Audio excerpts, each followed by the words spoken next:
चलिए दोस्तों, power star Pawan Singh के जो समियाना गाना है वो गाना बवाल भोजपुरी इंडस्ट्री में मचा के रख दिया। बात करें कि इंस्टाग्राम में एक नंबर पर ट्रेंडिंग में ट्रेंड कर रहा है। आप लोग देख सकते हैं कि पावर स्टार जो कहते हैं, पावर स्टार पवन सिंह जो भोजपुरी इंडस्ट्री में तहलका मचा के रख देते हैं। पवन सिंह जब कि कोई चीज़ लेके आते हैं भोजपुरी इंडस्ट्री में तो तहलका मचा के रख देते हैं। बात करें कि पवन सिंह के आए हैं, फिलहाल में नया गाना है जो बर्थडे पर आया पवन सिंह के गाना, जिस गाना के नाम है बानी लइका। ये गाना तो बवाल और धमाल मचा के रख देगा।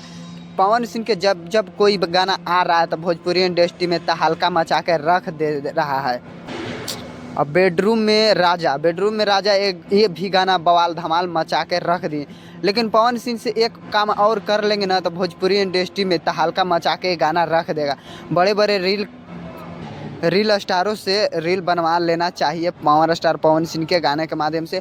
अब भोजपुरी इंडस्ट्री में तहलका मचा के रख देगा। आज के कोई गाना सुन रहा है तो पहले इंस्टाग्राम पर क्यों गाना सुन रहा है, तभी यूट्यूब पर भी जा रहा है हर कोई के। तो रील क्रिएटर से रील बनवा लेना चाहिए पावर स्टार पवन सिंह को। अब बवाल और धमाल मचा के रख देगा। अभी लगन के टाइम है, लगन आने वाला है। लगन के भी जब आएगा लगन तो भोजपुरी इंडस्ट्री में तहलका मचा कर रख देगा। हम हमेशा ऐसा वीडियो आप लोगों तक पहुंचाने के लिए मैं प्रयास करता हूं। पूरा वीडियो देखने के लिए आप लोगों को धन्यवाद।